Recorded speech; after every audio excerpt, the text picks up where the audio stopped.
أعوذ بالله من الشيطان الرجيم بسم الله الرحمن الرحيم الرحمن الرحيم مالك يوم الدين إياك نعبد وإياك نستعين. اللہ پاک جل وعلا شانه دا سورة فاتحة د ټول قرآن شریف بهر خلق خلاصا دونه چور ده. علاوه الرحمن داس یو لوی ذات ته چې دای په دادنیو په ټول مخلوقات باندې مهربان ده. الرحیم انتهایی زیوت د زرسوینه ول د اعلی په هر چا باندې په آخرت سے مهربانی نه دو، په آخرت سے مهربانی بیا خالص د اعلی د مسلمانونو سره دوی کفار سره نه دو. بیا داسې الله دا مالک یوم الدین چې چشتان دا د ورځې د جزا او د سزا مالک منه چشتان دا یومن ورځ الدین جزا او سزا قیامت ورځ دنیو مالک یاد آئیدا او د آخرات مالک یا اللہ پاکتا. اس علماء کرام یہ چھ الرحمن الرحیم دا د مبالغی صیغی دی. مبالغہ پشتے سے منا دا لکه یو سرائی چی چاہتوی چیارا پلنکائی ش سرائی دا ابل دیر ش سرائی دا اپلنکائی باد دا خو ابل دیر باد دا دیتا مبالغہ وی ای پارا بیش ادی وجنا کیما مبالغہ چی پر رحمان شدو آن پر رحیم شنشتا ځکه چې الله په دنیو شه مهرباني د ټول انسانونو نه د ټول مخلوقات سره دو آکا پیریون دی کا انسانون دی کا نیر حیوانات زناور دی د الله پاک مهرباني په ټول پر تړلې دو. ازه کوي چې یا رحمان الدنیا او رحمانا چشتانا د دنیو د آخرات و یا رحیم الاخره او د آخرات ولا چشتنا. نبی کریم صلی الله تعالی علیه وسلم فرمایي بالمؤمنین رؤوف الرحیم. اللہ پاک د متعلق فرمائی چې دای په مسلمانونو باندې انتهایی زیات مهربان ده او رحم کوین کیدا زرسونه ولا ذات ده. ازکا اللہ پاک د رحمت عامه مظاهره په ټول مخلوقات پر تړلی دو خالص په انسانونو پر نه پیریونه پر نه.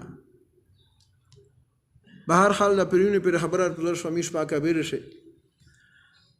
شاه اهل الله د شاه ولی الله محدث دهلوی رحمه الله ورېرو سی کاسو ته روغلو چې بادشاہ وقت بیلی دای ویرالو چې کله تلو بیا دوی چې خو بادشاہ وقت خپل چې کیم تخت شاهي تخت یا خو په دهلی شده خدای بل طرف ته پیتلو پهاړپور سے علاقہ و هندوستان شي طرف ته پیتلو دا سړی وی تروند دای په شي چې کله مخ یو لوی سروای لوی خلوات ته روغلو ته چې دوله ورسا بادشاہ میش دوله دای پوه دا بل قسم کی سالو چې کله ویرالو بیا هغه یو سړی بهر حال پر مخې داسې په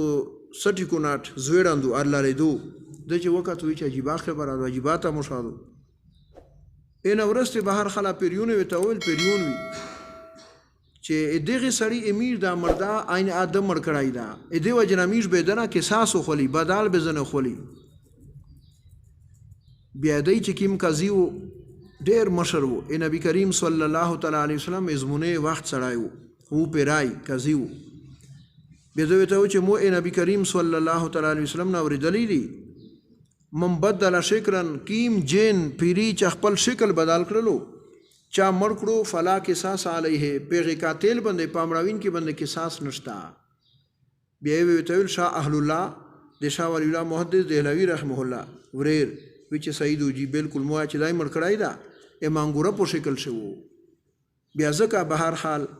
دوی ته چې موته اجازه وکړه هغه پیرای اکازی د پیریونه هغه صحابیو بیا د شاه ولی الله محدث دهلوی رحمت الله وریر شاه اهل الله تبعی جوړ شو. ادی وجنه بهر حال علامات تویای چې الرحمن الرحیم ذات داسې ذات چې مو مهرباني په ټول مخلوقات باندې دو او الرحیم په آخرت سه مو مهرباني بیا مسلمانونو سره دو کفار سره نه دو.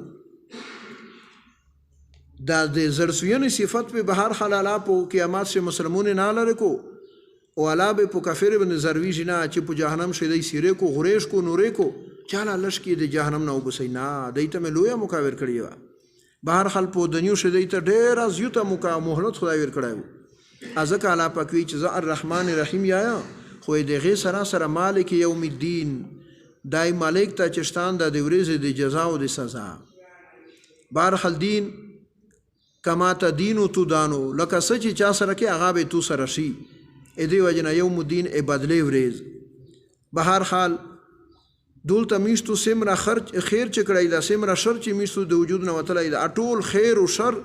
ای به میشتو ته جزا او بدلا سزو په قیامت څخه خامخا ملاویږي فمن یعمل مثقال ذره خیرا یره ایوه ذره په اندازه چا بارخل په دنیو شو وکړل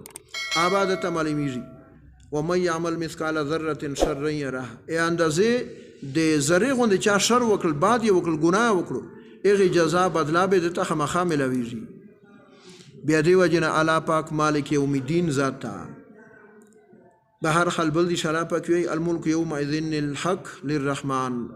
دا قیامت پورز بادشاہی دا دی الله لره دو ای دی وجنه مفتی محمد فرید صاحب نور الله مرکزه منصور حلاج بارحال مشهور سړی تر شوی دا ان الحق سیری کړل وی چې یعنی خدای پاک دلته وی الملک یوم اذن الحق للرحمن یوم اذن الحق لانونه کوتنی دا مرحله خبره نه کی وریز بادشاہی دولتا د نیوشه علاله ردو په قیامت سے خدای لره بادشاہی حق دو ا دی وجنه د داس چې ان الحق ز په حق ادانه وي چې ز خدای نعوذ بالله خو بیا د خدای خپل یو قدرت ته مرحله چې کله په دور کړلو بیا د هار ویني سوس کینه ان الحق سیره بار خلر وتلی او بل دي بیا به خدای پاک ویل من الملك اليوم لله الواحد القهار قیامت سے به هیڅ د جواب ورکول ولا نوي نه نن بادشاہی چا دو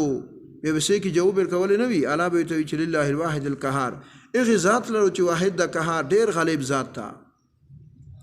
او د هرنګ بیا لا پک وی بل دي شي یوم لا تملك نفس لنفس شيئا والامر يومئذ لله قیامت سے به یو نفس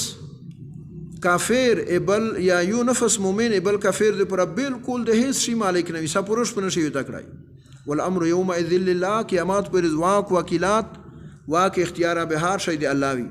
مومن به مومن شفاعت سپورش کړای شي لکه علما شهیدون انبیا کرام مومن به د کافر سپورش نشي کړای ابراهیم علیه السلام پیغمبر پلوری کافر نشي سپورش کړای نبی کریم صلی الله تعالی علیه وسلم نبی پیغمبر پټول امتیونه شه پټول پیغمبرونو شدای بهترین پیغمبر په خپل تر د ابو جهل د ابو طالب د ابو لهب سپورش په نشي کړلای نه رسم را ګونګور چوي بنیادی زون سره چوړای وي چې کلمات او عبادت او اب یو بل سپورش سره کو بیا دی وجنه به هر حال دا یو قانون شو ا قانون د پرایو تنفیذ کړین کې عملی کړین کې هغه یو بدشاوی بیا مو ته په دنیو چې سمره عملی نه کی به هر حال هغه به جزا او سزا په قیامت سے خامخا مشتو سملاوی ازکه قیامت عقلن یا ضروری ده او قران او حدیث خو یای چې خدا ضروری زکه میشتو سه دولتا چې مزدیرا وکي زون ستړای کی او ته ګنټه سینا چې بار خلاغه میشتو سه مزدیر ته مزدیرا خمخاور کوي د هرنګ الا پکوي چې تو دولتا زون ستړای کړو مين د وکړو جیمه مين د وکړو بل رجاز اكود بل عمل د وکړو دې به عزت ته خمخا مزدیرا بدلا خمخا در کوي بیا الله ملک الملوک ته شاهنشاه دا د الا ولا بدلا ډیر الو یادو ا دې وجنه میش ملګری پر ټول ته کوشش وکړه چې د ایس شوال شپږ ریږي دي نبی کریم صلی الله تعالی وسلم فرمایي من اتبع ست من شوال چا چې شپږ ریږي شوال ونی ولې فکأن مسام الدهر كله لکه د چې ټول عمر رجانی ولی وي سړی د ورتنګی شي نه بیا علماء وی چې جدا جدا ګوشي نیولی بهتر دي پر هر په یو ځای شپږ ونی بیا صحیح دو او ګوشي نه شپږ ریږي پیر کول دا صحیح دو الله د میشتو ستټول ته الله او رسول په خبره من عمل نصیب امین الحمدلله رب العالمین والعاقبة للمتقين والصلاة والسلام على خير خلقه محمد وعلى آله وصحبه أجمعين الطيبين الطاهرين إلى يوم الدين برحمتك يا أرحم الراحمين.